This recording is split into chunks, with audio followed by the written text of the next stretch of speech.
Your Worship, the police investigation officer just investigate in this particular matter, and just we are believing that the police investigate will investigate better way and just take the statement of midnight and we are believing that it is true. We are taking this challenges. The council challenges the classification 926, but why believe your Worship, there must be clear intent or knowledge must be necessary. Your Worship, it is Pradesh versus the Radha would have created this highlight the ratio part the intent and knowledge must be necessary. And when we does not leave any gaps in the chain of the circumstances.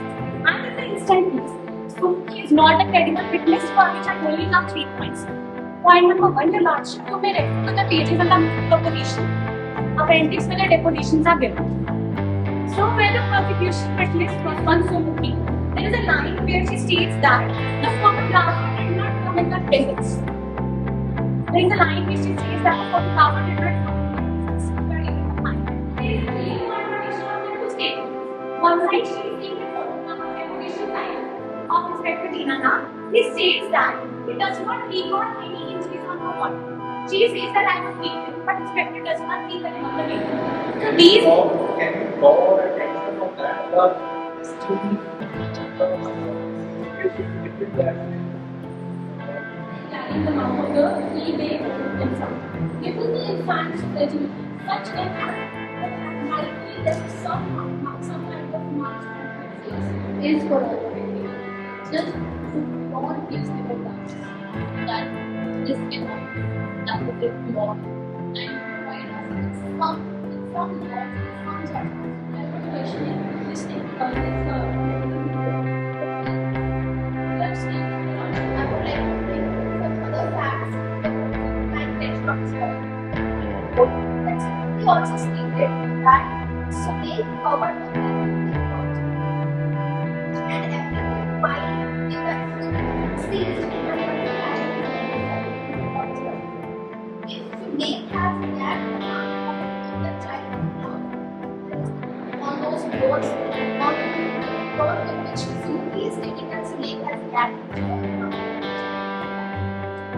Your Honor, there was no absence of mitigating factors in the experience. To identify the attributes of the death penalty, the presence of mitigating factors is considered. Mitigating factors including extreme provocation, mental illness, or other conditions that reduce the culpability. In Sule's case, there was no significant. Sule's action was driven by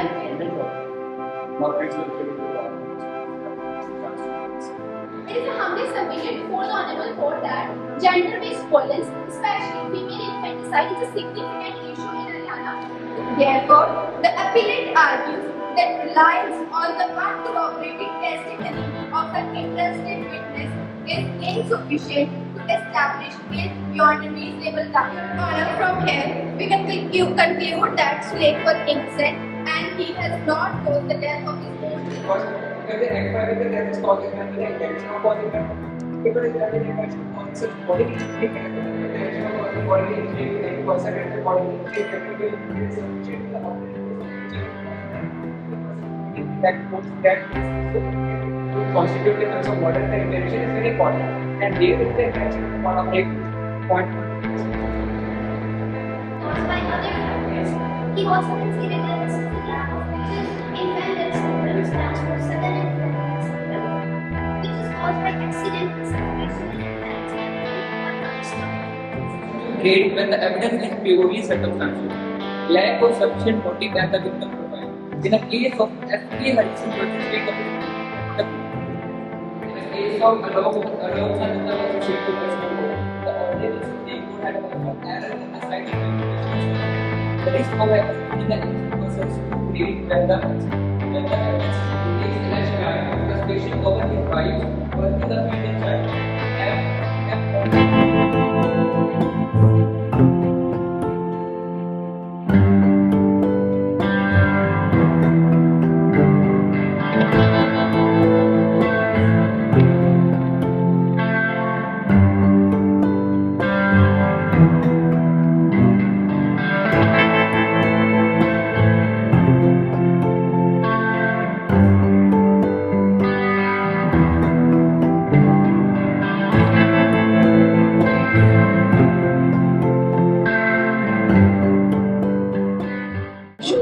Chaudhary, founder of Saint Joseph Group of Institution. With his blessings only, we are here today. Our team will definitely win the trophies with cash prizes. I extend my heartiest welcome to our worthy chief guests, Honorable Justice M.S. Chauhan ji, worthy Shri S.K. Agarwal ji, retired and station judge, worthy Advocate Narendra Singh ji, member of District Bar Jalandhar. I also welcome our respected chairman sir, Dr. Anil Chopra ji, Madam Sangeeta Chopra ji. Now court will be established. Division bench of higher court will be there who will decide the proceedings of our finale round. Justice, Honorable Justice M.S. Chauhan ji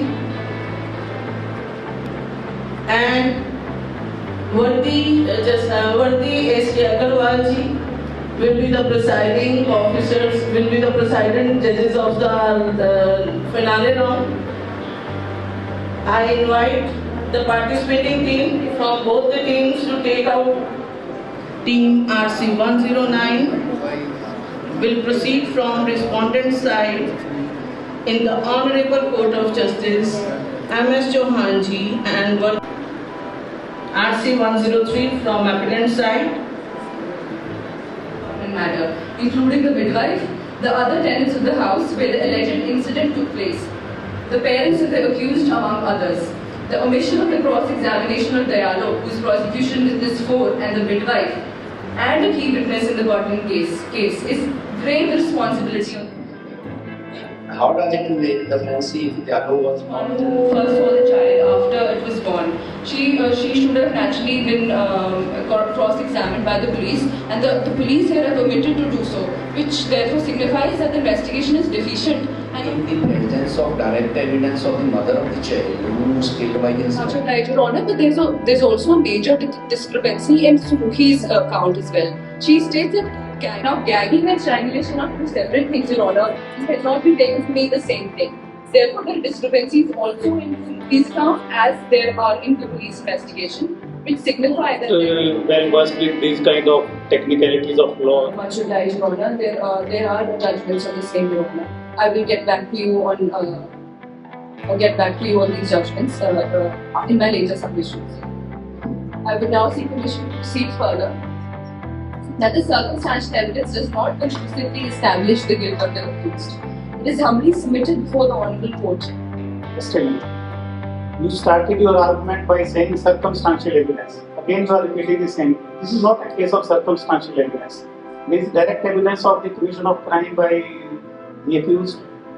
There is nothing like circumstantial evidence. Much obliged, Your Honor, but the testimony of the direct evidence here, the alleged direct evidence here, contains material discrepancies. Therefore, we also have to rely upon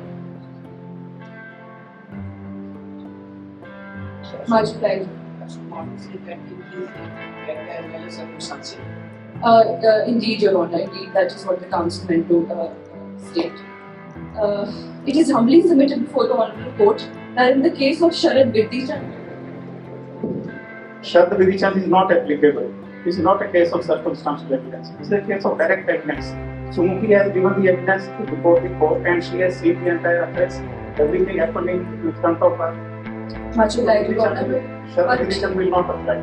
But Your Honor, since her testimony it cannot be conclusively used to establish the There guilt. is a different matter that you can argue that it is not corroborated or it is not reliable or something.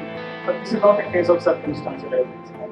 Much obliged, Your Honor. But the Supreme Court laid guidelines for a case to be established beyond reasonable doubt in this case. And I would want to elaborate on these guidelines, Your Honor. The Honorable Court held that the following conditions must be fulfilled before a case against an accused can be said to be fully established. First, the circumstances from which the conclusion of guilt is to be drawn should be fully established.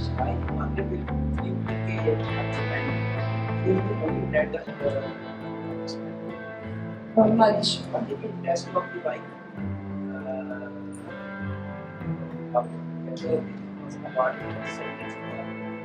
And according to me, this is the strongest evidence against the accused that his own wife, who is 100% dependent upon him, has come to the court to depose against him.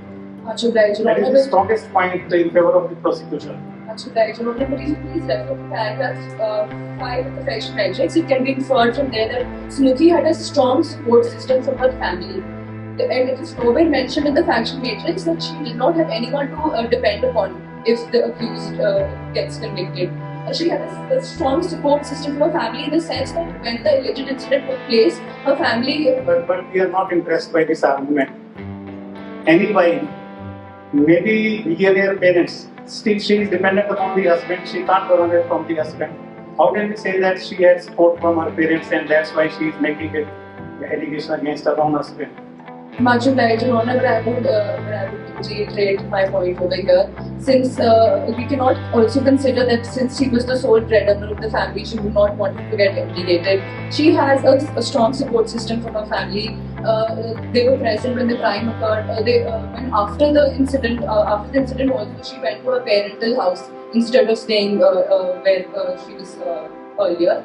This further strengthens the appellant's point over here that this point should not be taken into consideration. That she was the sole breadwinner and therefore she has.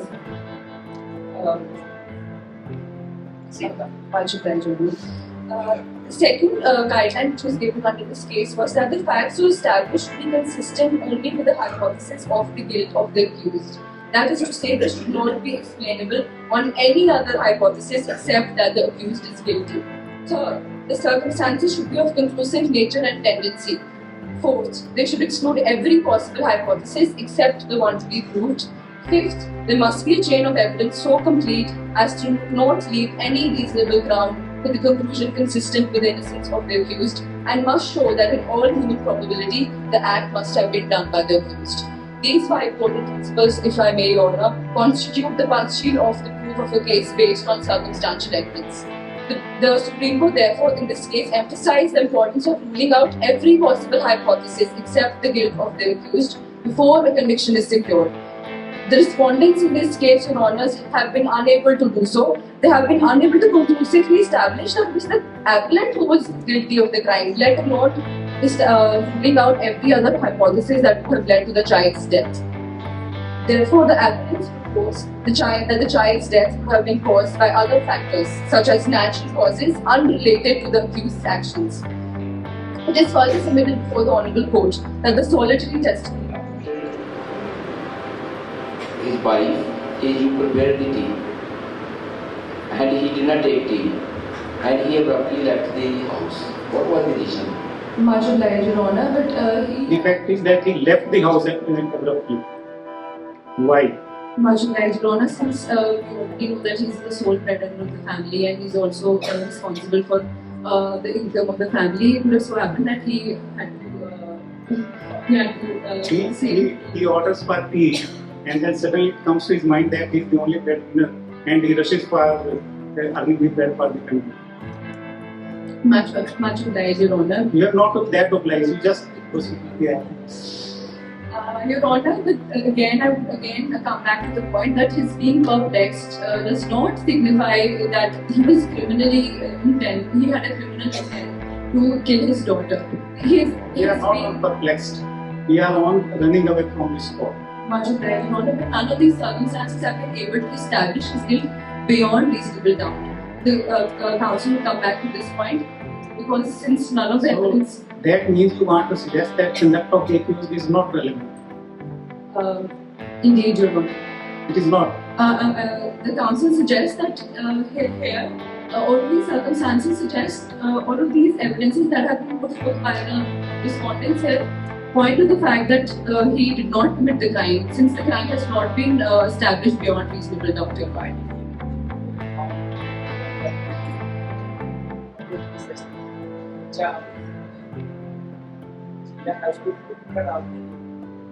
Much obliged, Your Honor. But this again cannot be taken to mean that he had the intent to murder the child, Your Honor. Also, Your Honor, I would also bring this point to your notice that it was winter at that time.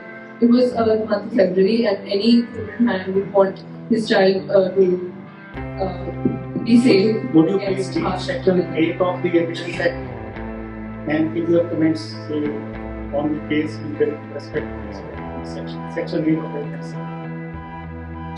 Should I read it out, Your Honor? I have it handy, Your Honor. I can read it if you It says, the conduct of any party or of any agent to any party to any suit or proceeding in reference to such suit or proceeding or in reference to any fact in issue bearing or relevant date and the conduct of any person an offence against whom is subject of any proceeding is relevant. So, the conduct of the accused in running away from the spot after having for tea, according to us, is relevant. We may be wrong, you shall prove us wrong, but it is relevant under section 8 of the Evidence Act. Right, Your Honor, it may be relevant, but then again, if all of these circumstances have still not been able to prove that he was guilty beyond reasonable doubt, then I would again come back to the point that he has not committed the crime, Your Honor. It is also submitted that the solitary testimony of Sumukhi as an interested witness, therefore, lacks corroboration by the medical evidence and the circumstantial evidence, and which in turn raises doubts as to its credibility and honesty. To deal with that, I would now seek permission to So, proceed. section 134 of the Evidence Act In order it deals with the number of witnesses that can be say that so many witnesses are required to much examine. One obliged. witness is sufficient. Much obliged, Your Honor, provided that the witness who is coming to give the testimony is credible and is conclusively established in the guilt of the which is not the case, Your Honor. You should stress on the reliability of the witness, Much not on the obliged. number of Much witnesses. obliged, Your Honor, coming to that. I will now proceed with the second contention that the sole uncorroborated testimony of Sumukhi cannot be the basis for conviction and that medical evidence has been unable to establish strangulation. The first sub-contention under the first contention is that, the second contention is that Sumukhi being an interested witness is not reliable, is not reliable, and is not credible. It is most humbly submitted before the Honorable Court that an interested witness is typically someone who stands to Witness. much obliged, Your Honor. Your Honor, What is the motive of the mother to falsely implicate her own husband, who is the only breadwinner of the family? much obliged, Your Honor. Would you take this case further to the category of interested witness? If the mother speaks against the husband, will he become an interested witness? Your Honor, it is evident from the factual matrix that the relationship that Sumukhi and Sulaik shared was strained. Therefore, she had enough reason to get him falsely implicated. Again, are not impressed by the husband. How can you say it's her relation with Sulaik were strained? They had 4 children who were destroyed, who were alive. Much obliged, Your Honor. That is evident.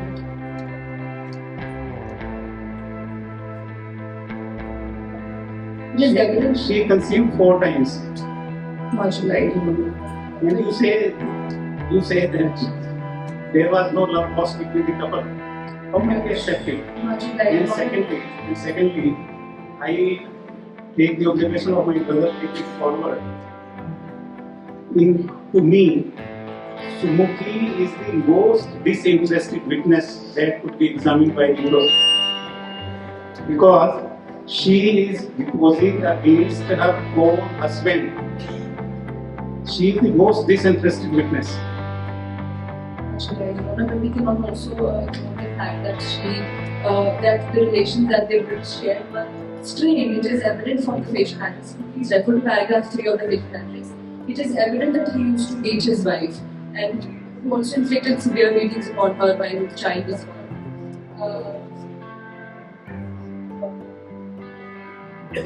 And also, Your Honor, therefore, this cannot be disregarded before convicting or weighing the guilt of the accused. It should be due consideration by the courts.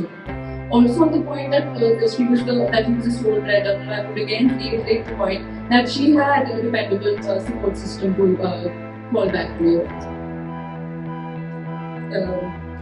Like the Constitution says, it is most humbly submitted for the Honorable Court that an interested witness is typically someone who stands to gain or lose by the outcome of the case.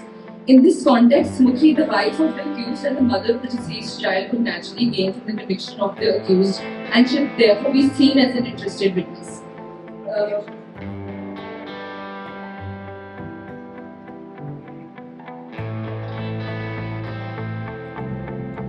What gain Sumukhi is going to have by getting harassment, implicating or herself? Rhoda, as it is mentioned that he used to beat her up frequently, she should have falsely implicated him. No, you said she will gain something by getting in jail. Your Honor, this is what I meant by it, that if their relationship was strained, he constantly used to beat her up. She would falsely implicate her, implicating for such a crime, so that she's relieved of all of those instances, Your Honor. It is humbly submitted that in the case of Badri versus State of Rajasthan, could you please refer to page number 49 of the compendium, Your Honor. Please refer to the pages at the bottom of the page. The Honorable Supreme Court held that in the absence of any corroboration of a witness who is the only witness against the accused to prove a serious charge of murder and who can modulate his evidence to suit a particular prosecution theory with the deliberate purpose of securing conviction, then such a witness cannot be considered as a reliable person. It is submitted, this is exactly what has happened in the pertinent case, Your Honor, in the case at hand. It is submitted, therefore, that her testimony should be scrutinized with caution due to potential bias or emotional involvement, which may be influenced by external factors such as emotional distress, grief, or even animosity towards the accused.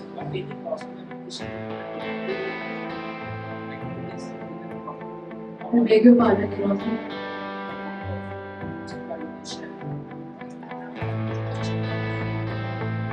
How can what's the arguments which you did not ask in the cross-examination? It being given the chance to Sumukhi to explain the situation.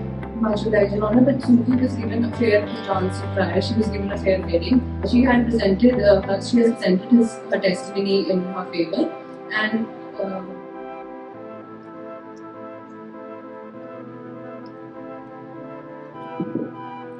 The question is that you were given an opportunity to put questions to Sumukhi, and you were expected to put your case to Sumukhi when she appeared as a witness. You did not put this particular point to Sumukhi, and that's why you cannot be allowed to raise this point now. That is the question. How can you raise this point when you have not cross-examined Sumukhi on this point? much obliged, Your Honor, but we've appealed in the Honorable High Court against the same thing, which is a statutory right of the appellate to appeal in the High Court. And also, justice has not been served here, Your Honor, since a person has not been proved guilty, cannot be held responsible for such a crime, that too for death penalty, Your Honor. And the council will then therefore seek permission to proceed. In the landmark judgment of Sharan Bedija versus State of Maharashtra, it was held that the testimony of a related witness who is closely related to the deceased should be examined with great caution.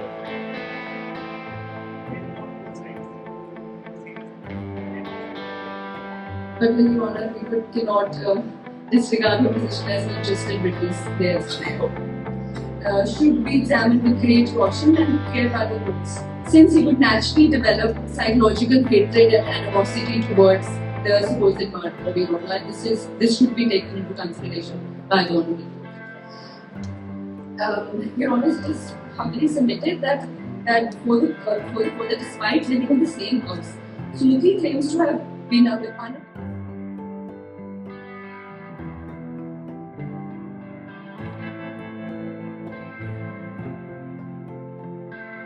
The court ruled that capital punishment is valid under the Indian Constitution, but should only be applied in the rarest of the rare cases where the life imprisonment is insufficient.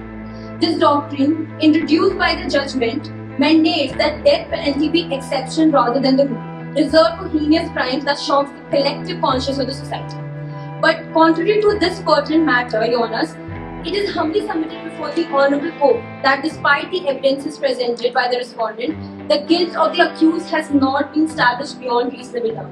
The ocular testimonies, the medical reports, the police investigation, the counsel on behalf of the applicant is trying to state what is rarest of the rare and how that is contrary to the pertinent case, and how Sule, the accused, is not to be convicted under the category of rarest of the rare. Your brief is limited to the point that does it fall within the category of rarest of rare case?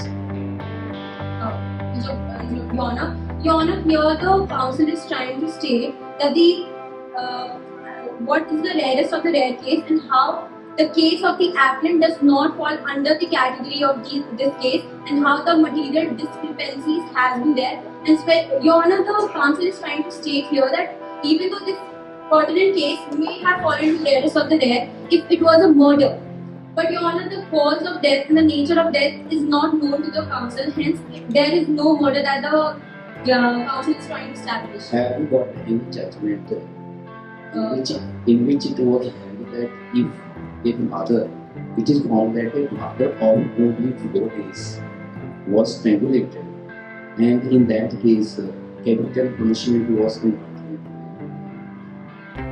Much obliged. Of the man was acquitted. Much obliged, Your Honor. Your Honor, in case of Badri vs. State of Rajasthan, because the sole witness was not reliable, the evidence was not proved beyond reasonable doubt. Hence, the Honorable Supreme Court. Have you heard the question? Question is, can you give us a judgment from the Supreme Court or any High Court wherein a father convicted of killing his 4 days old daughter has been held to be not covered by the category of rarest of rare cases? That is the question. The counsel shall like to state this after the submission. After submission, In the end of the submission. and if you lose the appeal, then there is the question of seeing it or not seeing it. Your Honours, Your Honours, in case of Machi, landmark case of Machi versus State of Punjab, Your Honours may refer to page 74 and 75 of the compendium. One of the accused was given benefit of doubt due to the lack of evidences presented against him, which ultimately led to his acquittal by the Honourable Supreme Court. And also in case of Ram Singh versus State of UP, that is provided on page 72 of the compendium, Your Honours, that the evidence tendered in by the prosecution was not fulfilled and suffered serious lacunae. The accused was therefore given the benefit of doubt. How the evidence is not sufficient? Much obliged, Your Honour. Your Honour, in this pertinent case, the counsel shall be dealing with the second sub-contention that deals with the inconsistency in the factual matrix, Your Honour, for the submission if I may proceed. Only on the ground of inconsistencies, the evidence can be discarded by the court. Much obliged, Your Honour. Your Honour, the main motive or example of the rarest of the rare case that was arrived from the Bakshan Singh versus State of Punjab, Your Honours, was that the fundamental principle was that the crime should be so gruesome and brutal that it shakes. That's why the question put to you was that there is a case where a father has killed his 4 days old child. 4 days, I underline the words. 4 days old child. She was not given a name one, right? And when he asked the mother that hand over the child to me, the child must have somewhere thought in the mind that yes, he is my father and he cares me and love me and shower affection on me, and he kills her. Much This obliged, is not the rarest of the rare case. Much obliged, Your Honour. अगर कोई बच्चा अपने father की गोद में है, वहाँ safe नहीं, तो how to say that it doesn't fall into the category of the rest of the case? Much obliged, Your Honour. Your Honour, the counsel agrees with the Honourable Bench, Your Honours, but the counsel would like to state that in this pertinent case, If you agree with us, then you are out of the court.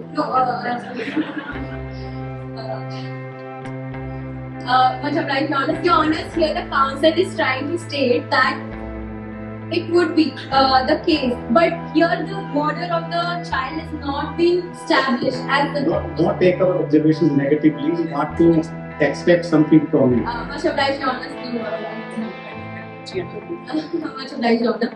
Your Honor, in this pertinent case, the mens rea and actus rea, as already established by my co-counsel, has not been established. Therefore, this is not murder, and hence Sulaik is not guilty of the crime, Your Honor. Yes, he is a father. Yes, indeed, it was his daughter, but it was not Sulaik who had murdered his 3-day-old child, Your Honor.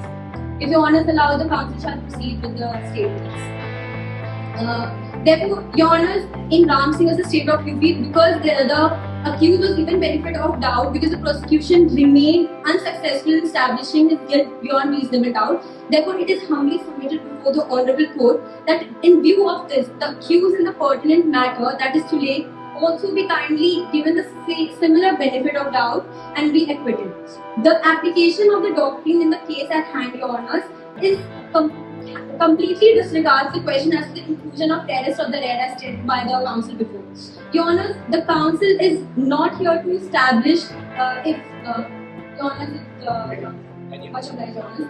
Your Honors, the counsel is not here to establish that if this case falls under the reddest of the rare category, as the basic essential, that is murder, is not being fulfilled in the pertinent case, as it has been clearly highlighted, and the counsel shall re-highlight in the next sub-contentions, Your Honor, few the contradictions that were present in the case, if you may come, if Your Honor, much obliged, Your Honors.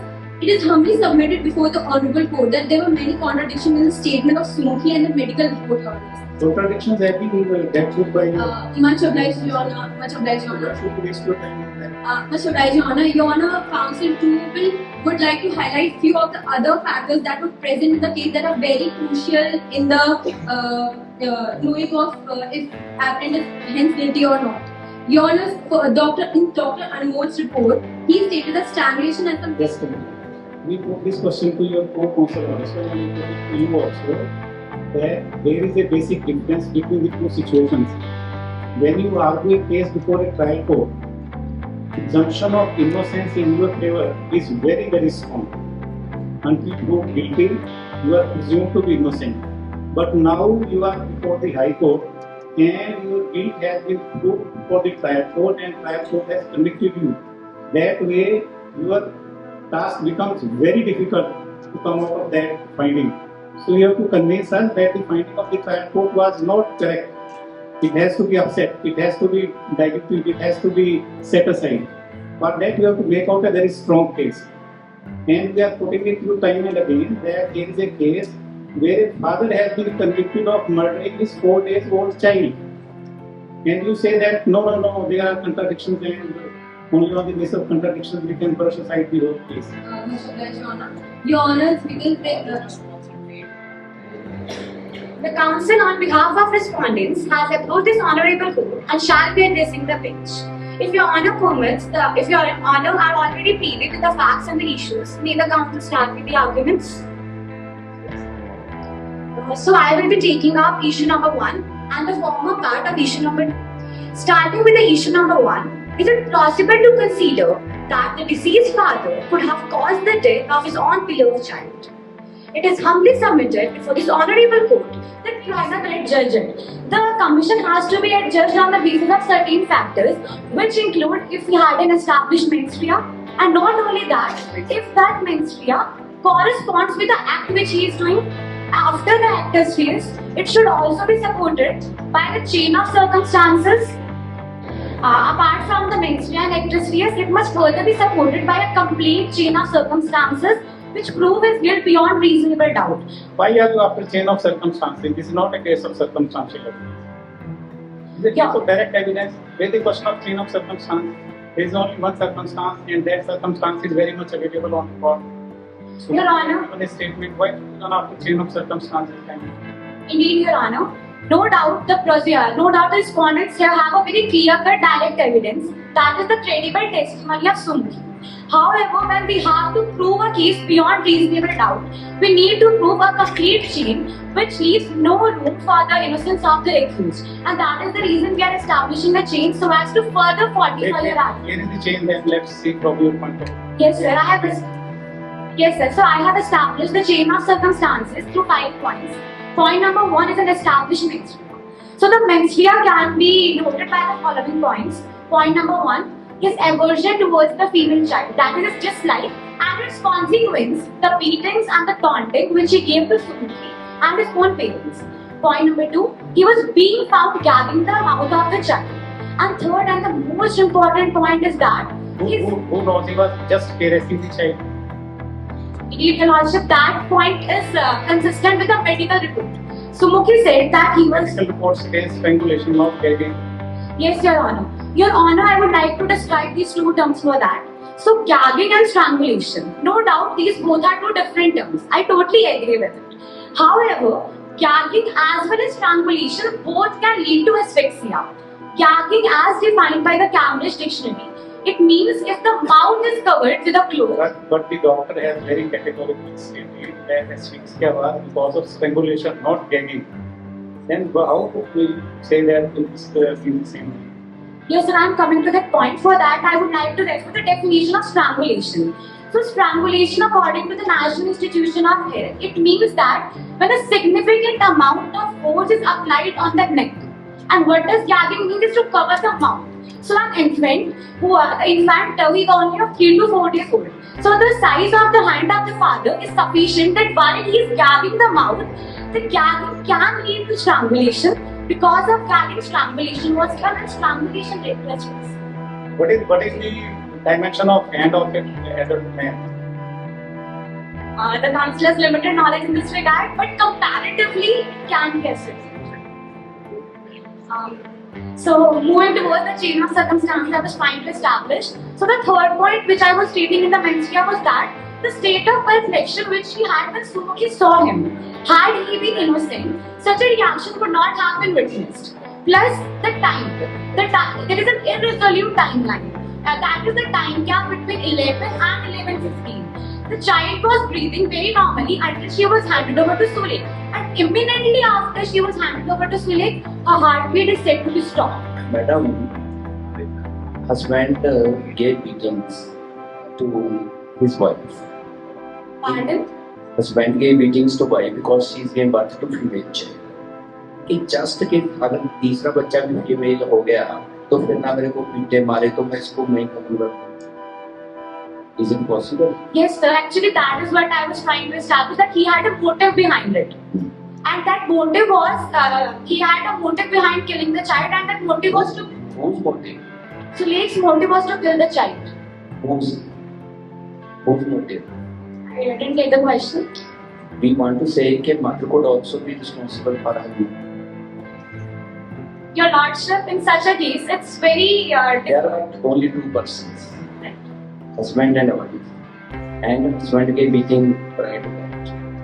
Cause हो सकता है वो जो wife है, mother है, कि इसकी वजह से मेरे को beating पड़ रही है. I am not comfortable. She might have strangulated her. Right, sir. So for that first point, which I would like to state is that at time when the child was dead, only Sulek was present. You will have to explain that why the benefit of doubt should not be given to the accused. All right. So in the first case, at the time of the death, only Sulek was present there, and Sumukhi had gone to prepare tea. Here I would like to refer to section 106 of Indian Evidence Act, which states that no doubt the initial burden of proof is on the prosecution. 106 is a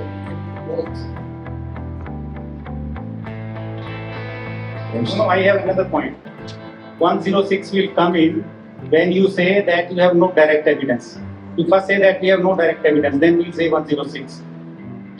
It is not available in every case. It is available only in those cases where no direct evidence is available and an occurrence has taken place within the 4 walls of a house or a room. Only then 106 is applicable. Not in every case. Sir, there is a case in which it was. Let us hear from you that this is not a case of direct evidence and Sumukhi's evidence cannot be relied upon which here you have 106. Indeed, and only husband in their situation would have defended. Now 2 persons are there. 2 persons, husband and wife. And you say that he should be hanged. After all, if any doubt is there, only husband would have in their situation would have defended. Now, 2% are there. If mother don't tolerate even a scratch on the body of the child, same situation can happen by father also. Yes, sir. So basically, I would like to answer that why the mother would not have killed the child. So if we have to prove the commission. You have to take the horse before the cart. It is not like that. The rule is that let 100 culprits escape free than convicting one innocent person. Yes, I totally agree with You that. have to prove your case beyond reasonable doubt. You have to find the word beyond reasonable doubt. Any act of doubt can convert conviction into acquittal. Yes, sir, I totally agree with it. So to prove my case beyond reasonable doubt, as this case is based on a direct evidence, the most important thing is to establish the credibility of the sole testimony of an interested witness, which is the issue number 2. So I like to state that issue first in order to answer this. So first thing is that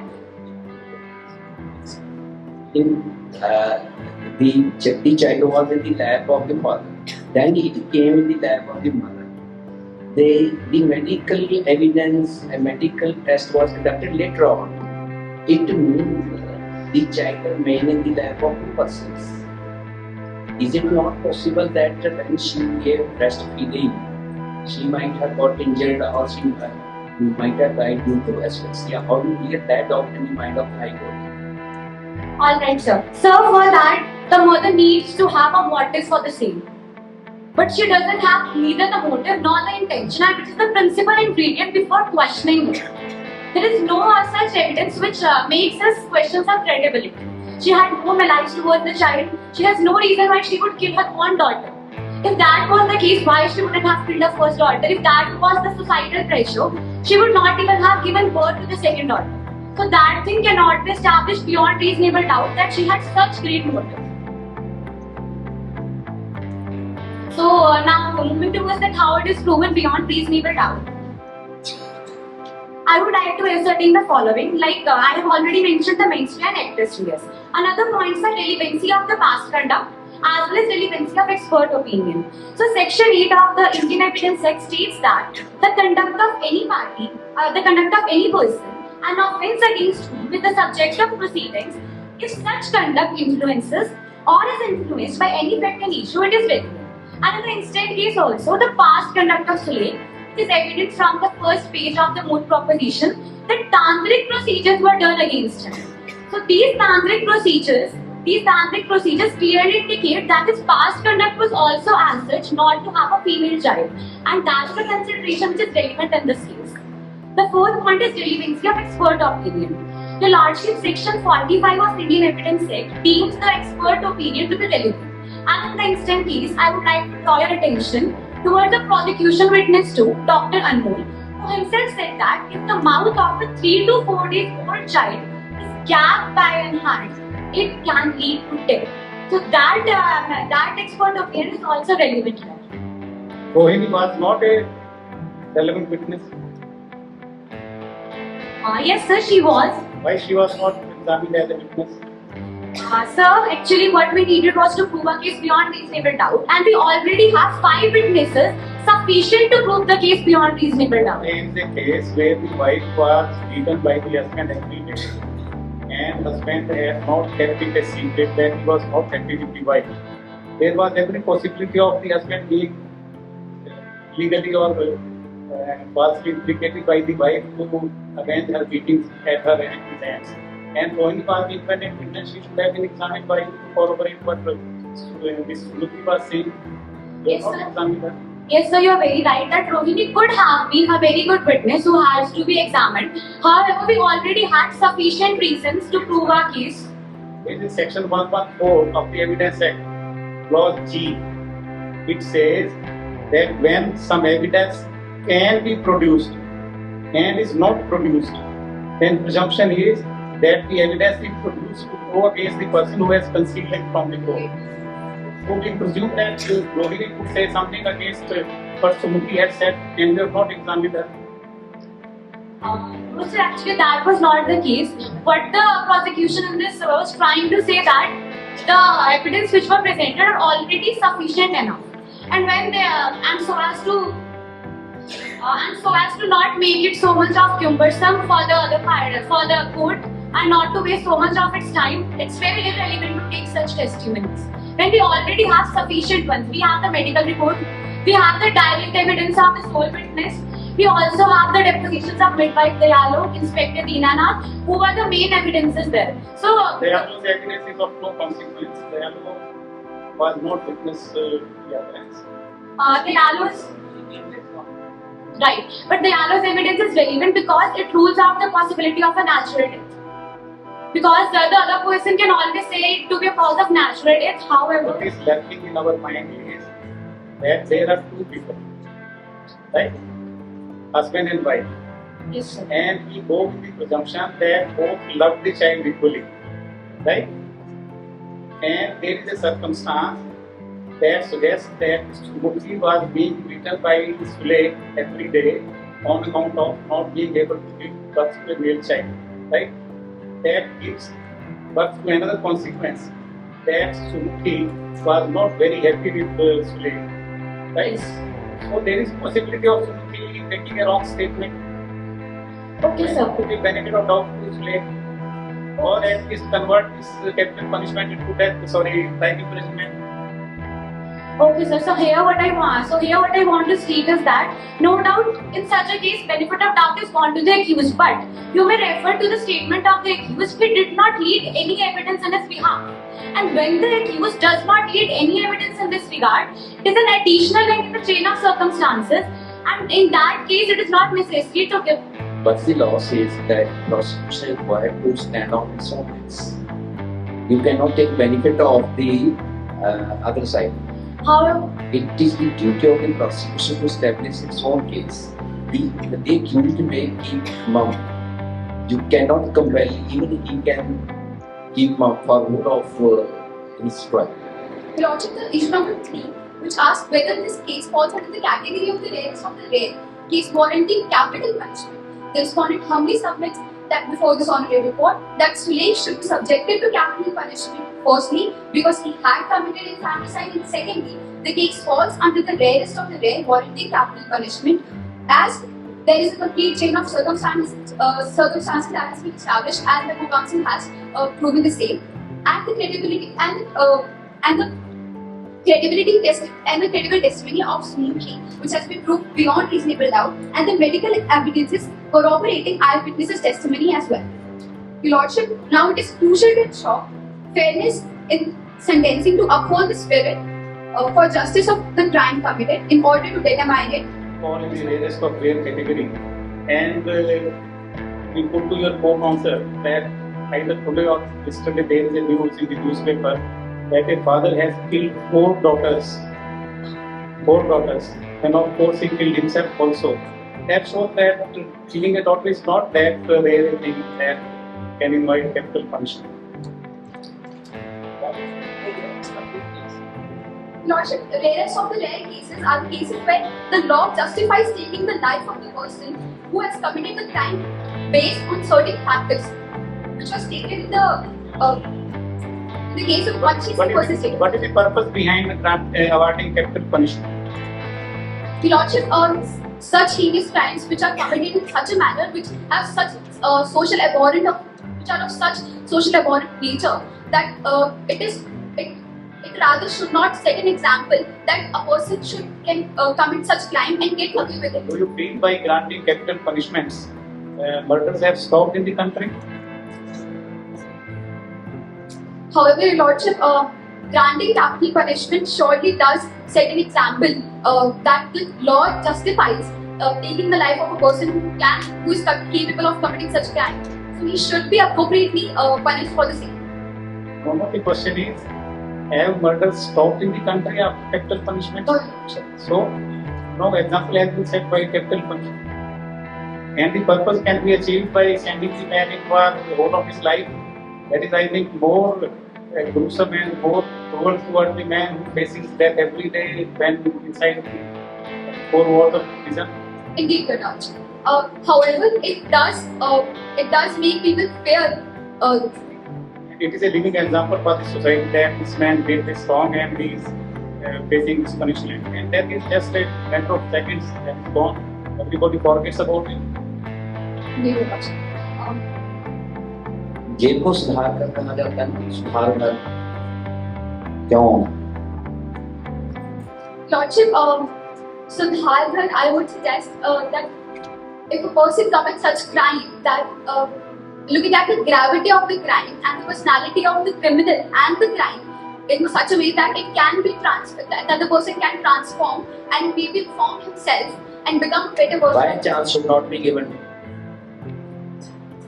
Lordship, we should look at the gravity of the crime that he has committed. Who will look after the family, old parents, unmarried sister, and other, he the only breadwinner of the family, nobody. तो वो जो एक तो उसने मार दी और एक को भूख से मर जाएगी, इसमें capital punishment is justified. Indeed, Your Lordship. However, Sulaik in this case has committed infanticide, and the fact that his past conduct was very cruel to his family as well, as he gave beatings to his parents, and they were thrown out of the house. Basically, they left the house, and even before this, Just asking, why capital punishment? In case, as the servant has asked, if capital punishment is converted into life, then he will get the right because it is the first murder. That has not surfaced on the court that he has committed so many other murders also. In case he is put and the capital punishment is avoided, then who will give food, second child, parents, and unmarried home as many done? It is not the mitigating circumstance to convert the death sentence into life imprisonment. What do you think? Lordship, here in the present case, the aggravating circumstances overweighs the mitigating ones for sure. So that's one reason to award him with the capital punishment. And the impact of society is of socially abhorrent nature. So it indeed should set an example that no such people, no other people should commit such crime. Has committed already of so many murders. No, sir. He doesn't have a history of committing murders before. However, Question is, you have not got the question or you are trying to sidetrack. Question is, that while granting capital punishment, the court has to weigh the circumstances in favor of the accused and against the accused. And one circumstance that weighs very strongly in favor of not granting the capital punishment is that by killing the man, we are leaving the family in lurch. The wife without any source of income, one daughter, very small of age, old parents who will look after them. It is a very, very strong circumstance against the award of capital punishment. How do you come out of it? if you're coping, I would like to read all the factors which are responsible and determines whether the case falls into the rest of the case and capital punishment should be warranted. If you're watching.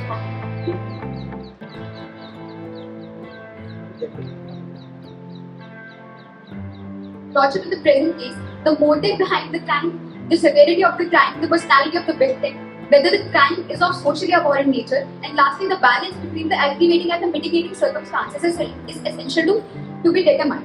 In this particular case, it is evident that the petitioner's intention to commit the crime was apparent, and moreover, looking at the personality of the victim, who is an innocent infant, barely 3 days old, who is unable to defend herself, has no resistance, lacks strength, and is entirely helpless. The child has barely even experienced the world around her when she was taken away from him. And looking at the severity of the crime, the crime is a grave offence. As an innocent infant who can't even speak and defend herself has been killed by gagging its mouth, indicating its severity. So, Your Lordship, I do not believe that there could be any other punishment that should be given to Mr. Lake apart from the capital punishment.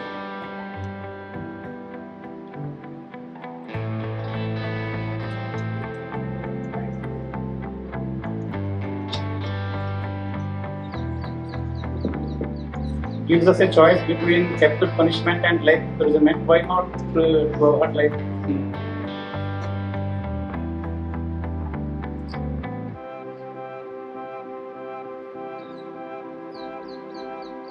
if I may have 2 minutes.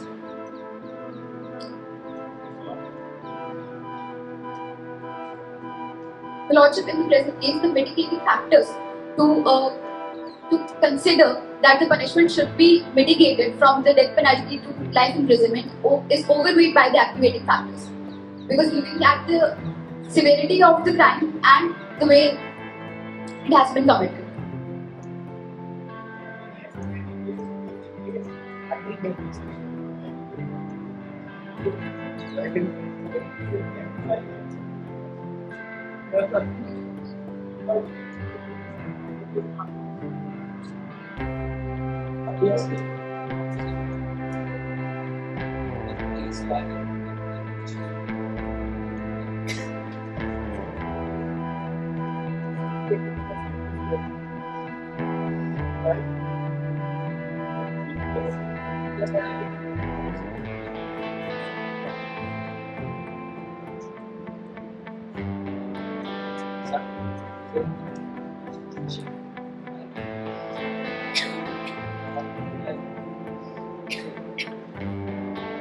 Lordship, you should look at the gravity and the way the crime has been committed to consider whether the punishment should be mitigated or not.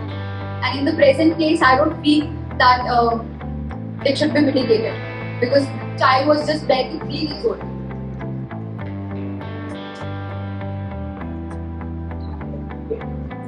Pardon? Pardon, Lordship?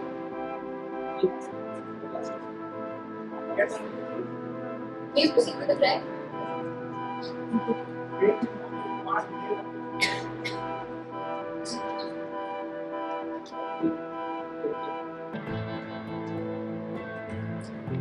Therefore, in the light of issues raised, arguments advanced, and authorities cited, may this honorable court be pleased to declare and hold that the appellant has caused the death of his own child and this infanticide shall be punished as murder.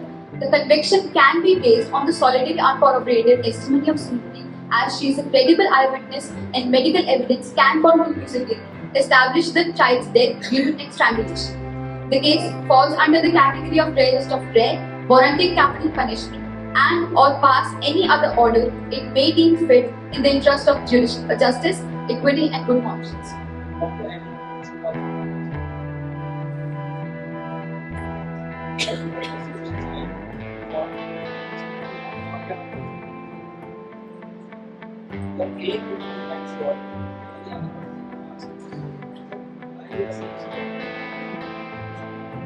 Lordship, whatever the court may deem fit, So that she can look for her own family.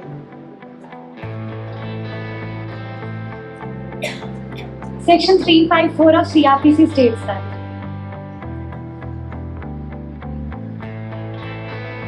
Should I have to quote it?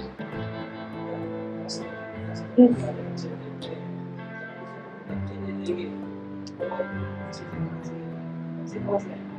Well, I didn't get the question.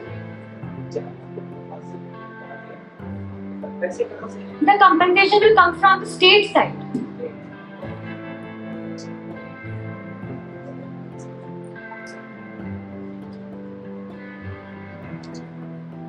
It is the duty of we have to live in a welfare state. It is the duty of the state for the welfare of the citizen as per the constitution.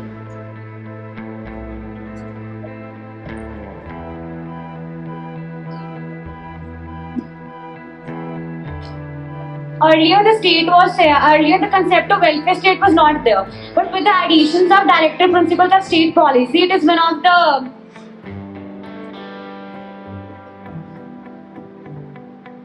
There is a scheme under Legal Services Authority Act, where under a fund has been created, and in such cases compensation can be given from out of that fund by the state. okay. We are trying to extract from you whether you know about that scheme or not. Yes, Okay, sir, I didn't know about it. yes.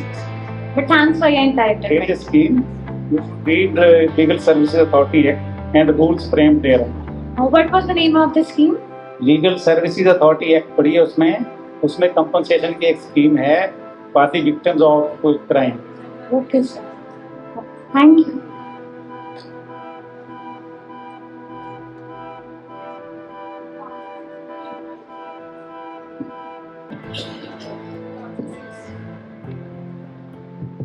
council seeks permission to proceed with the rebuttals, Your Honour. On the affected areas, on the supposed side of injuries, which were the neck and facial muscles. Now, rigor mortis should have lasted for 2 to 3 days, but its absence on the supposed side of injuries, as can you, if you please refer to the medical findings of Morsi, you will find out that the absence of the rigor mortis on these side of the injuries suggests that there is a discrepancy with respect to time of death. Time of death here therefore cannot be ruled out conclusively at honors, and this therefore cannot rule out that Suleik was responsible for the crime. This should be given due consideration by the court, Your Honors. Further, Your Honors, it has been mentioned, they are mentioned in the memorials, the counsels on behalf of respondents have mentioned in the memorial on page number 15 that gagging could have happened due to a cloth. Gagging does not happen with a cloth necessarily, it can occur by hand also, and Sumukhi would have found a cloth in the child's mouth if that were the case, Your Honors. I would also like to point out that gagging and strangulation are two separate things which they have not been able to establish conclusively. The presence of ligature marks and abraded marks on the neck of the child, which was found in the autopsy report, suggests that strangulation was carried out and it was not gagging. That they have not been able to conclusively establish that the alleged act of strangulation was witnessed by Sumukhi. Also, Your Honors, I would also like to point out the fact that the inquest report that was supposed to be conducted by the police here was insufficient, was deficient. Now, insufficient inquest report also cannot be taken into consideration while weighing the guilt of the accused. Your Honors, it was also submitted by them that the autopsy report conclusively establishes. Now, I'll also again point out the fact that the autopsy report was conducted the next day, and it does not conclusively rule out all the other possible explanations which could lead to the child's death. They have not established that the appellant was the perpetrator, was the sole perpetrator of the crime. Your Honors, also natural death cannot be contended in this regard in this case because it has not been conclusively ruled out. They have not conclusively ruled out that it was natural death, and therefore that cannot be. Also, Your Honors, past conduct cannot be taken to mean that he committed the crime in the present. He had no criminal antecedents, Your Honor. He had no criminal records against him. Mere familial scuffles cannot be taken to mean that he also had a criminal intent to murder the child in the present, Your Honor. Your Honor, also they have also contended that interested witnesses that she is not an interested witness, but I would also put forth before the honorable bench that if that is not the case, since she used to get daily beatings and she has a strange relationship. In rebuttal, you have to rebut what good things have been said by them. And you will find that one good thing has been put forth by them is that the hand of the man is so big that when you gag the mouth of a small child, it can reach the neck also. Much better. That is what this regulation Much say better. about it. Much better. One of the ligature mark which is present on the neck of the victim measures 3 cm to 1 cm, which is inconsistent with something that could have been caused by a hand. A ligature mark which could have caused by a hand could not have measured 3 cm into 1 cm, Your Honor. There were abrasions present with the ligature marks, Your Honor, which suggests that this strangulation was not carried out by the hand of the accused here, Your Honor. Your Honor, therefore, in the best interest of justice, since the guilt of the appellant has not been able to be conclusively established, I would pray for acquittal, Your Honor, Okay, thank you. Judgment is reserved.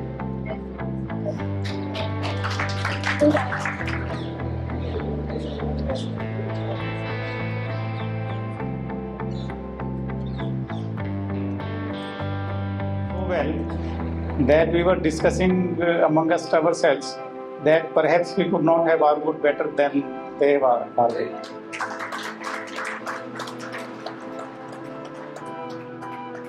Still, you being at the learning stage, it is our duty to make some observations so as to make you aware of the shortcomings, if any, so that you can work on those shortcomings and improve yourselves.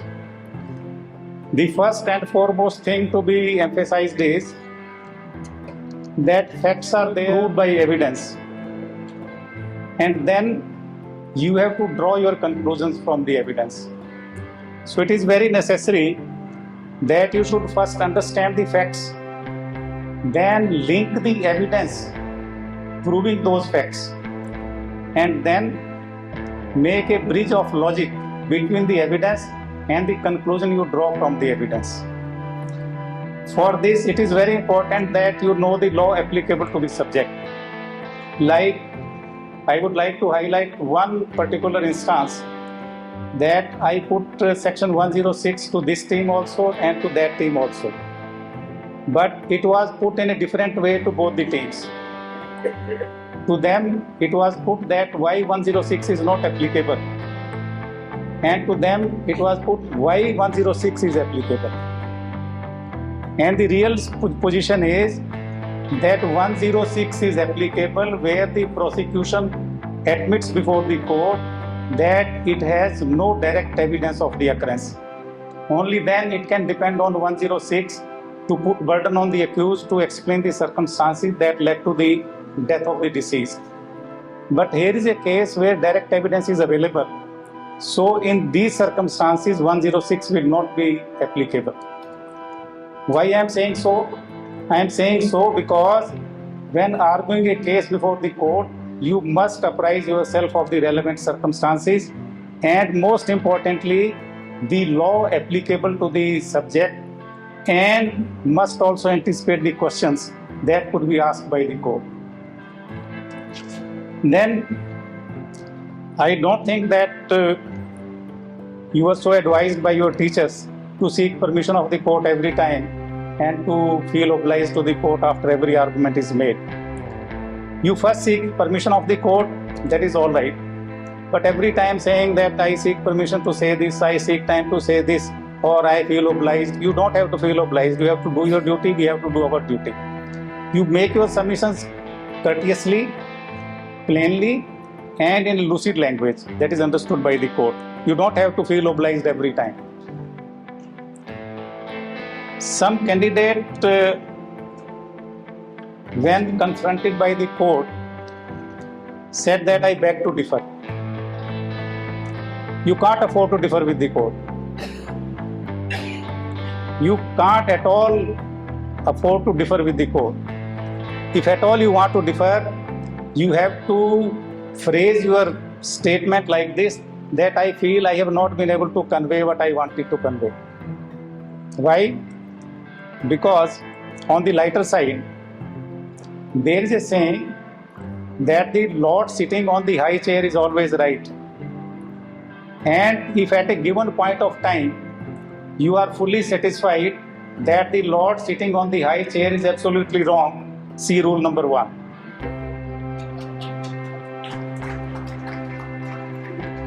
So you can't afford to say that I beg to differ.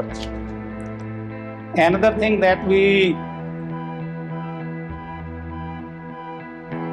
found in the arguments of both the sides, that when on a particular point you find the court is not agreeing with you, then instead of sticking to that particular point, you should switch over to the next point or the alternative point that you can make. Like we put it to the state side, that how capital punishment is justified in such circumstances. When you feel that you are not in a position to justify your stand, it is always better to say, all right, if it is not so, then life imprisonment must be given. You cannot say that whatever I say is correct. Ultimately, what is correct is what is found by the court to be correct. And that is found correct by the court only when you are able to convince the court that this particular point is correct. Then, a very disturbing aspect which we have noted in both the sides, that you are harping on circumstantial evidence. This is not a case of circumstantial evidence. Circumstantial evidence is when no direct evidence is available. I'll give you an example that on a particular day, A purchases some poison at Delhi, B carries that poison to Jalandhar, C takes it to the house of the deceased, and when C reaches the house of the deceased, after some time deceased is found to be dead. This is a case of circumstantial evidence that circumstances that which the poison was purchased from there, that very poison was brought to Jalandhar and then taken to the house of the deceased, and immediately thereafter the deceased was found to be dead. This is circumstantial evidence. Here is a case where Sumukhi very categorically states before the court that it is my husband who has killed the child. So this is not a case of circumstantial evidence. And by going to that state, you are complicating the things for yourself. Then you have to prove the chain of circumstances. There is no chain. In fact, one circumstance is there, and then circumstance alone is sufficient to return a finding of guilt or acquittal, whatever it is. So otherwise, you argued very well. We are very, very impressed by the arguments put forth by you, and somehow we have to find out to whom to adjudge as the best team and the second team runner-up, you can say. But at the same time, I would like to know your names, all the four girls. What is your name? Parisa, Muskan, Mannat.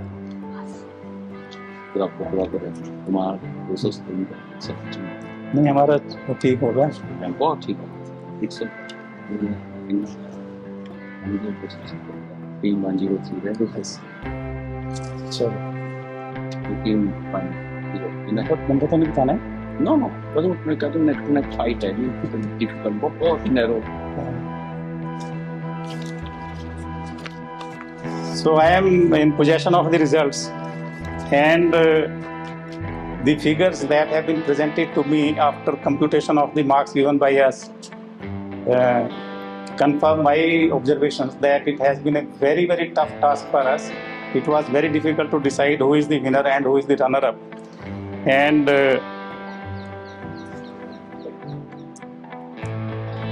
मैंने कहाँ sign करना है? मैंने कहाँ sign करना है? मेरे sign कहाँ है?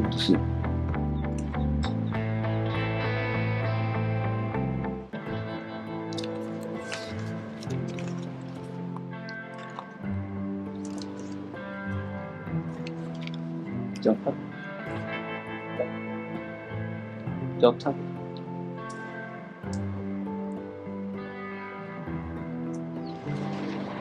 Still, we have to adjudge who is the winner and who is the runner-up.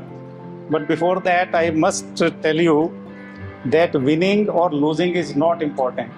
Important is the participation. And winning and losing only, I should not use the word losing.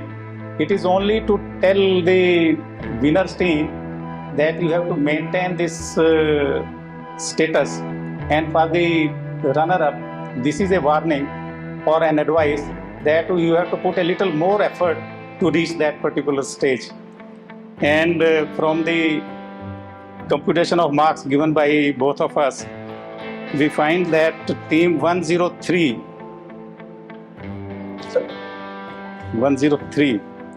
yes, 103 is the winner.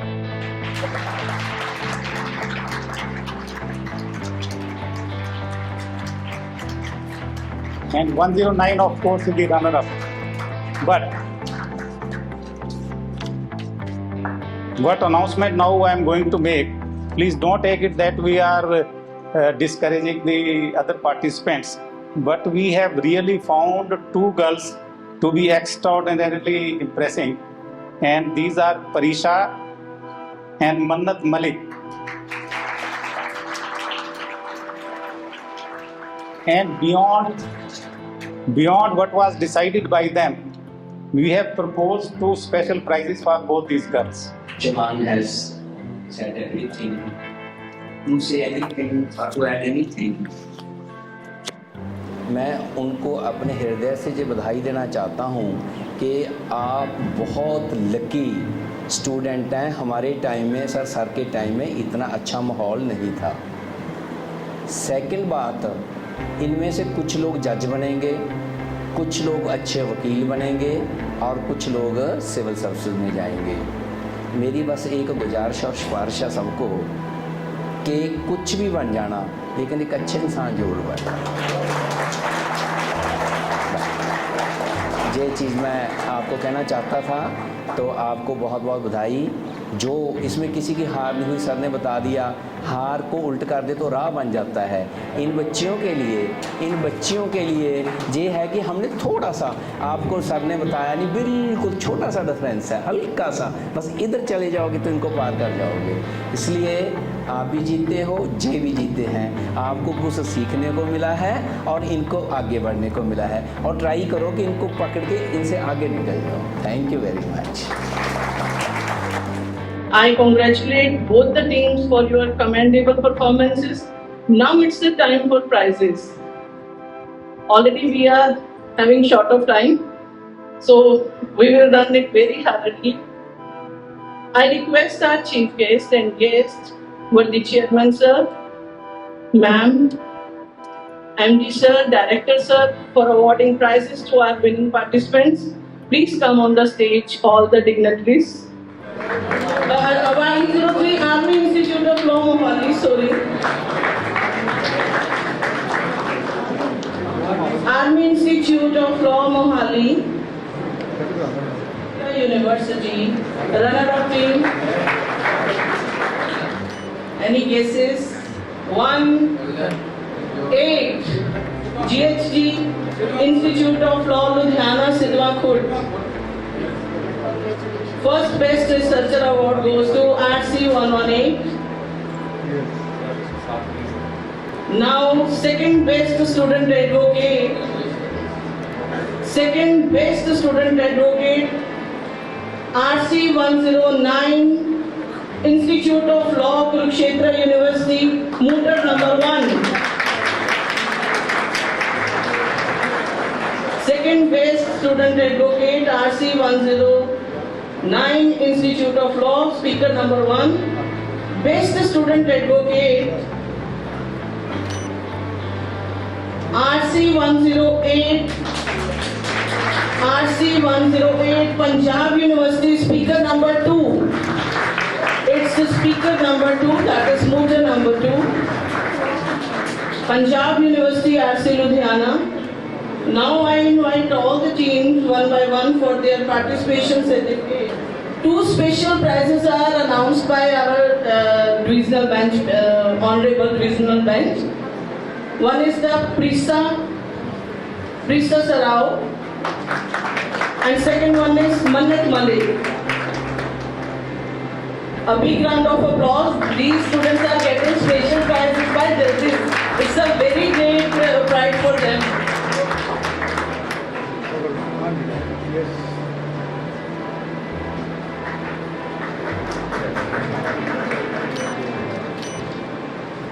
Now I invite all the teams one by one for all the participants for their certificates. RC 101 Institute of Law. Yes, all the 3 members come in group. 101 Institute of Law, Kurukshetra University. 102 Symbiosis Law School, Pune. Please come forward, hurry up. 102 RC 102. Please come in turn. RC 106 OP Jindal Global University.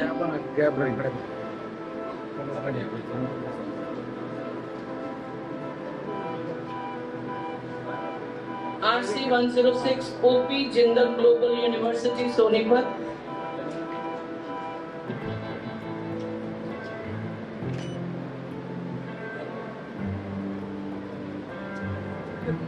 RC 107 Geeta Institute of Law, Haryana.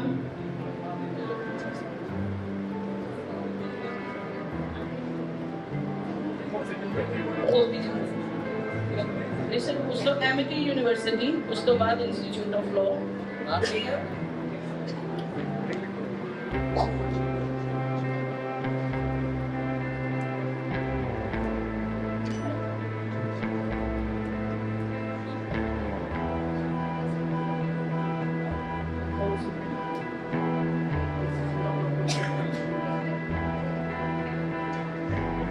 108.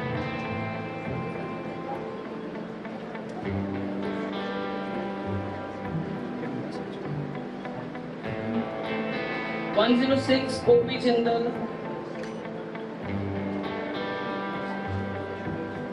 107.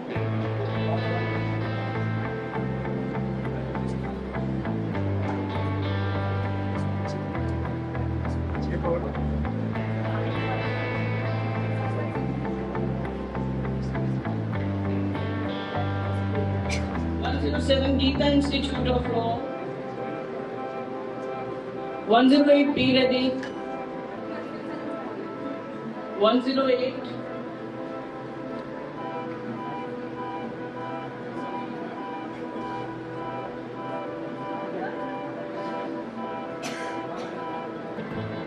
108 Punjab University, R.C. Ludhiana.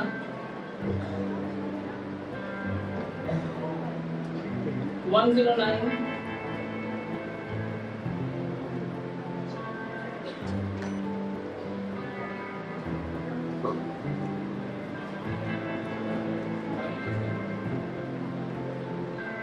109.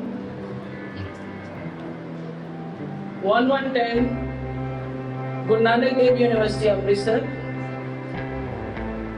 चलो साथ हो जाओ ये मेरा सब देख के सामने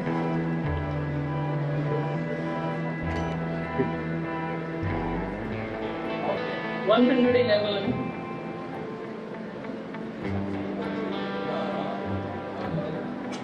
111 Lovely Professional University.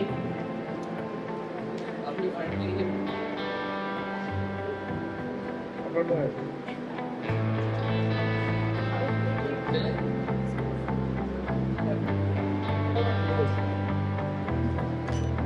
112.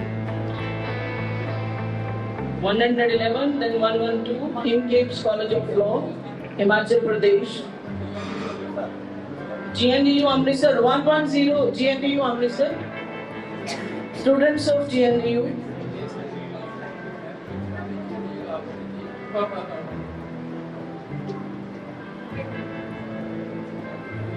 GNDU के बाद lovely professional university.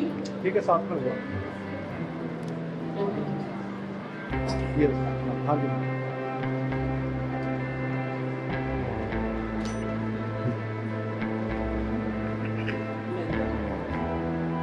King Capes College of Law 112.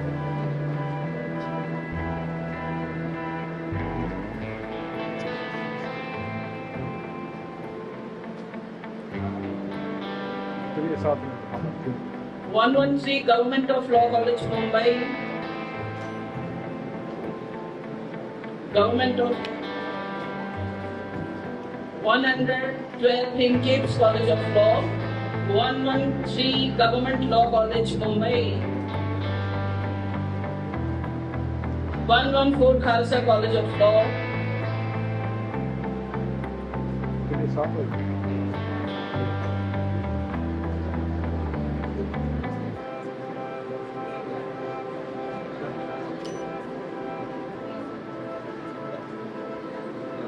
116 Amity University, Noida. 116 Amity University, Noida.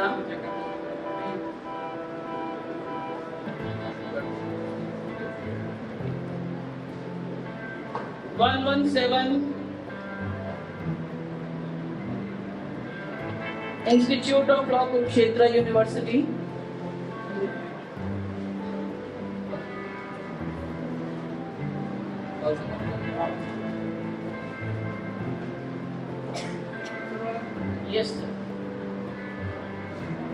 116 Amity University, Noida.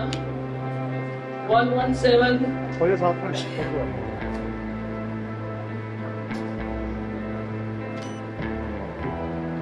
Institute of Law, Kurukshetra.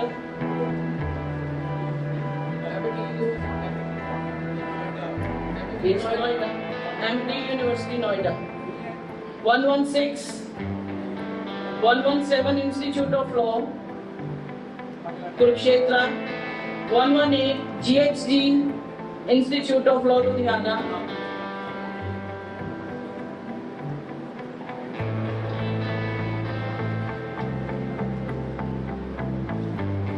119 UILS Punjab University, Chandigarh. 120 Punjab University, RC, Ludhiana.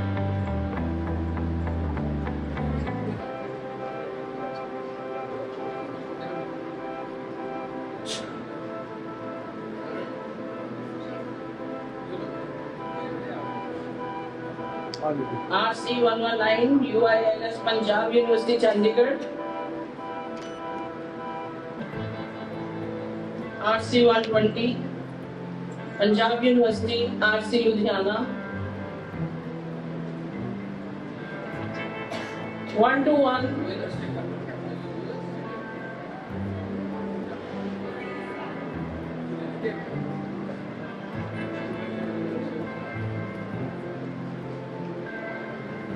RC 121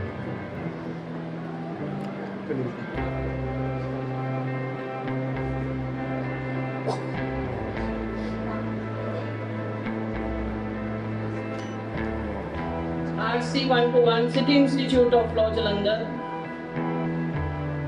RC 122 RC 122 Guru Nanak Dev University, RC, Jalandhar.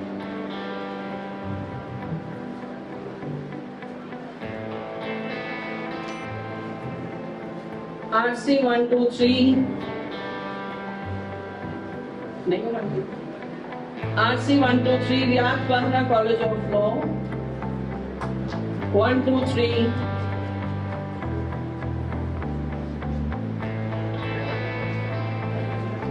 RC 124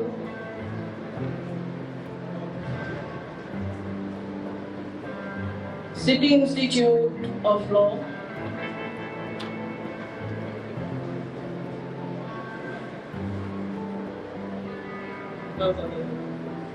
RC 124 City Institute of Law.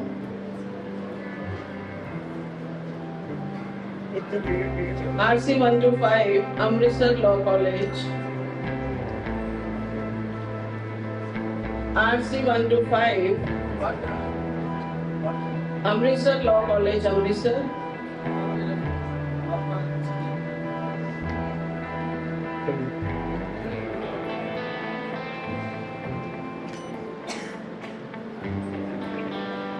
RC 126 Sant Baba Bhag Singh University, Jalandhar.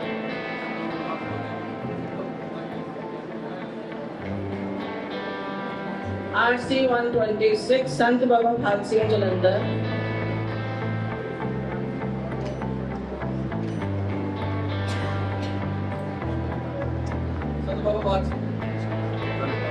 Have your bidder come forward. RC 127 Kerala Law Academy, Kerala.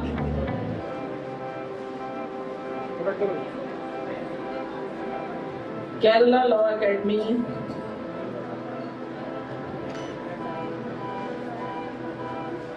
RC 128 VM Salgokar College of Law.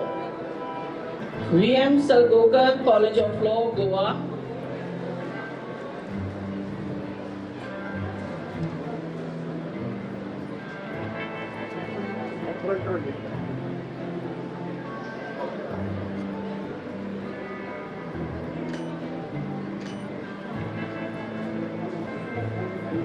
One two eight VM Salgokar College of Law, Goa. 129 Baba Kundan Singh Memorial Law College, Mogha.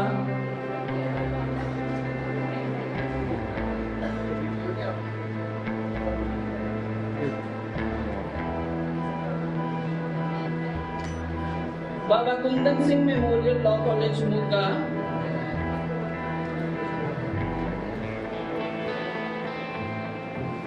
RC 130 Dr. Vipra Law College, Bilaspur, Chhattisgarh. RC 130 RC 130 Vipra Law College, Bilaspur, Chhattisgarh.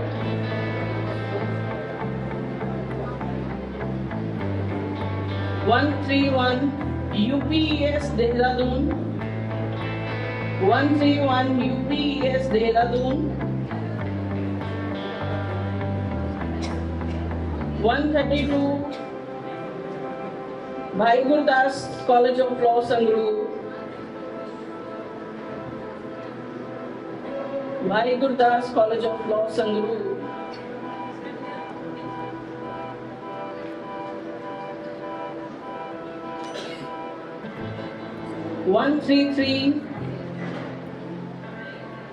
133 Tulani Institute of Law, Gandhidham, Gujarat.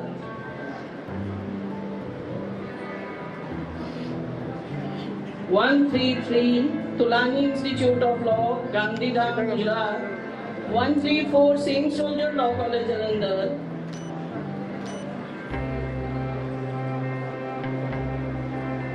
135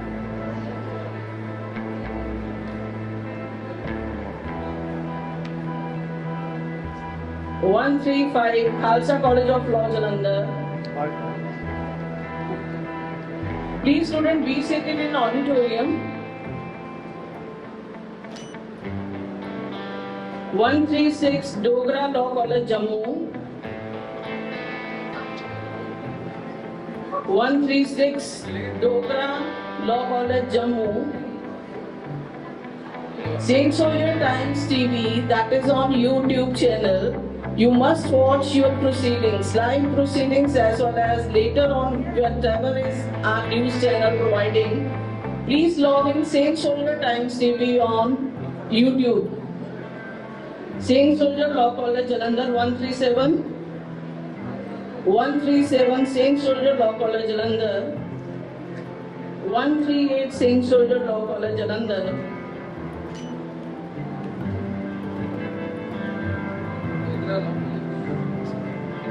Dogra Law College, 136 137 Saint Soldier Law College, Jalandhar.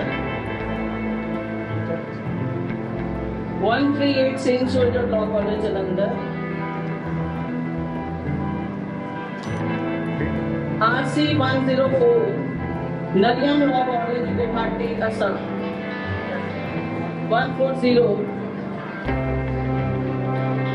140 Nareen Law College, Guwahati, Assam. Saint Soldier. RC 140 Nareen Law College, Guwahati, Assam.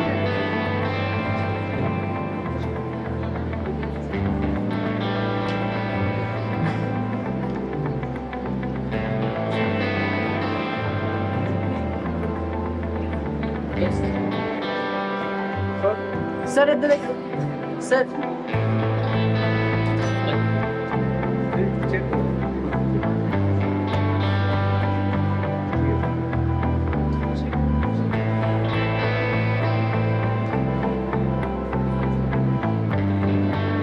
Congratulations to all the teams who came across in our institute.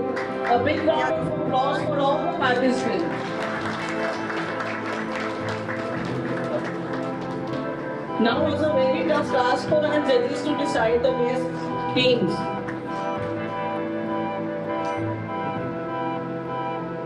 Next, a token of love to the S.K. Agrawalji, retired in Session Church. A big round of applause for Sir.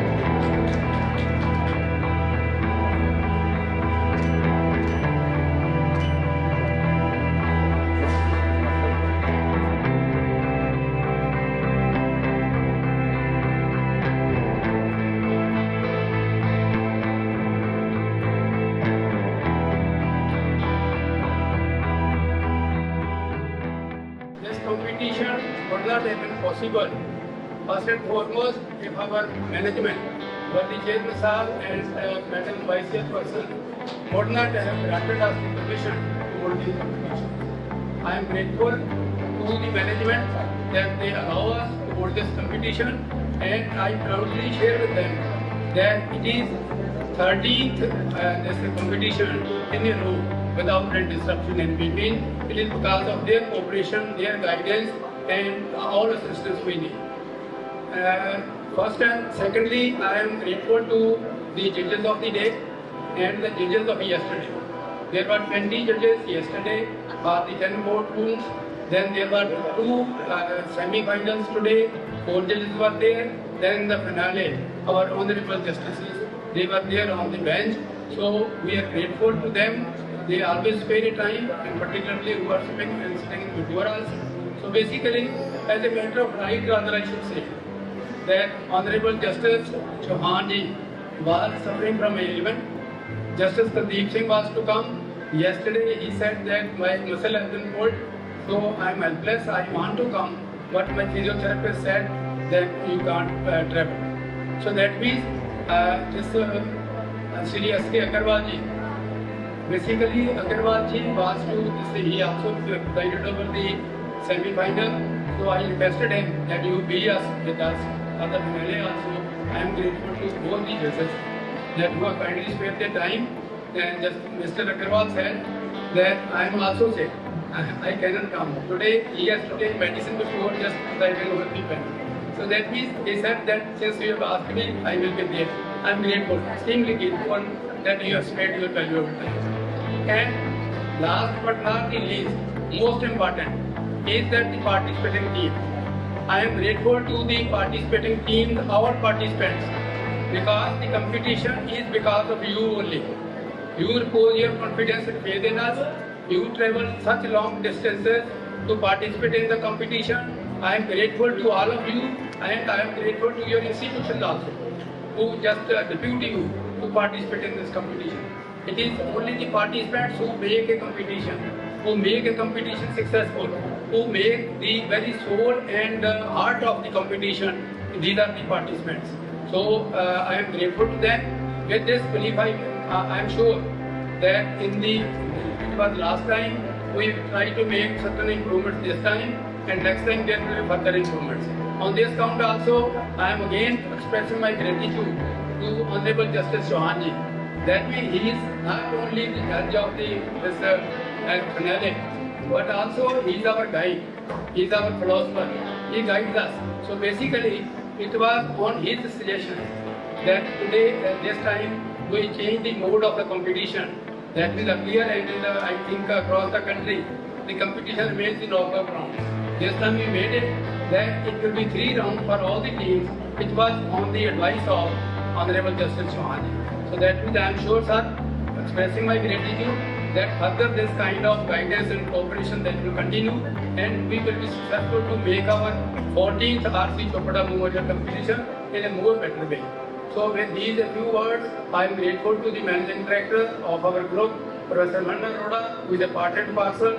Captain Satram Singh is there. He is our security officer, also state officer, transport officer, many things. So whenever we make a request to him, so all facilities are provided. I am grateful to. I am grateful to the organizing team of this R.C. Chopra Memorial Competition and all the faculty members who kindly spared their valuable time.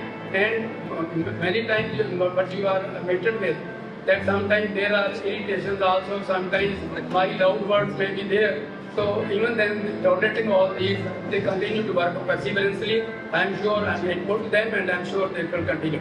So toward the end, I am grateful to our media team. So PRO is also there, the team is also there. So I am grateful to them, and I am sure that kind of cooperation will go. So time, Saint Soldier time, is one of our salient features. When we say that means it is the biggest group in the northern India and coming up to be the number 1 in whole of the India. So likewise in the media department also, Saint Soldier time as a channel. And sir, it will be a pleasure to note that it is come to very high levels in lakhs.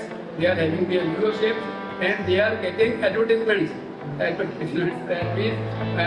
channel. So we wish that Saint Soldier Group should prosper further under the guidance of Honorable Chairman Sir and the Madam Chairperson. and this media also, Saint Soldier Time, and that should also prosper in the future. And the Saint Soldier Law College also, nevertheless, with their guidance and cooperation, it should further progress. This time we had that. By next time we may have NIRF, and the dream of our worthy chairman that Saint Soldier Law College is to be seen, and that is among the first top law colleges, law institutions of the country. I am sure with all your cooperation, with the participation of the teams, they come to us. This is one of the salient features. So we will be sure that we will be successful in achieving the target which our honorable the chairman has set for. Thank you very much. Dedication and passion from everyone involved. Thank you all for making this event very successful, possible, for contributing to the growth of future legal practitioners. Before Bhangra, I would like to request all the participants and teams, please subscribe our YouTube channel, Saint Soldier Times, where you can watch your live videos of your proceedings of this moot court 13th R.C. Chopra National Memorial Moot Court Competition. And please assemble at the stairs of the day center after following the lunch. Firstly, we will go for group photo, then we will move for the lunch. Bari versi khatan ke asi khat ke liye andi loi. With putte siddhe wala wale na ditho LLB pass na hui. ऐसे team no lande hoye sada munde aa rahe hain pangra karan. With ये तो अडेले नहीं है, तो अडेले सब पका रहे हैं. A big round of applause for our Bhangra team.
Hello, I'm Muskan. I'm Parisa, and we're very glad that we won this competition. We worked very hard for this, and we are very happy that we are here to represent our college, Army Institute of Law, in 30th edition of RC Chopra Moot Court competition, and we are put in our best. So we're really happy that the hard work has paid off. Yeah. Thank you so much. Thank you. Hi everyone, so we are very happy after winning this competition. It was really a tough one, but the organizers made it quite easy for us. There was cooperation from them a lot, and we are very happy to be the runner-up. I motivate you all. You please participate in this competition. It will be fun. You'll enjoy. Hi, so good evening. I'm the organizer of 13th RC Chopra National Moot Court Competition. My name is Jasmine Kaur from the St. Soldier Law College, Jalandhar. So about the moot, it was a really good experience for us. It was all organized by the student committee itself and the organizers of the Moot Court Society, and teachers as well as cooperated. We had honorable judges with us and many of the bar council members, advocates who judged the teams. So basically it was a really good experience of this moot. So that's all. These are the team 2. They are the runner-up in the moot court competition, and you can ask for the cooperation from them. Thank you.